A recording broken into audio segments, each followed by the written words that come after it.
तो हाय दोस्तों, जैसा कि आप लोग वीडियो में देख सकते हो, पावर स्टार पवन सिंह अपने दोनों भाइयों के साथ दिखाई दे रहे हैं। बड़क सिंह और एक और रघु सिंह है। और थोड़ी देर पहले ही मैंने एक वीडियो डाला था जिसमें आप लोगों को दिखा होगा कि पवन सिंह अपने भाई के साथ अपनी माँ के पैर का पूजा कर रहे हैं।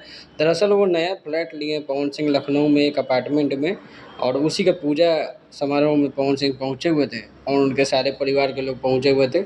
और वहीं पे जो है घर का भी पूजा हुआ और अपनी माँ का भी आदर सत्कार करते हुए दिखाई दिए थे। पवन सिंह का यही जो है अपनी माँ के प्रति प्रेम देख के काफ़ी लोग पवन सिंह के इस कारण से भी फॉलो करते हैं। बाकी बात कर लेते हैं पवन सिंह के नए गाना का। तो पवन सिंह का एक नया गाना आया है चांदनी सिंह के साथ।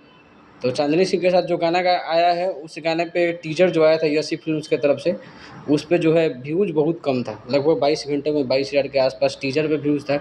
और गाना अभी आउट हो गया है यसी फिल्म्स चैनल पे जाकर देखिएगा, यसी म्यूजिक वर्ल्ड पे, और उस पे गाना आपको दिखाई देगा। जाइए व्यूज़ बढ़ाइए। वीडियो अच्छी लगे तो लाइक ज़रूर कीजिएगा।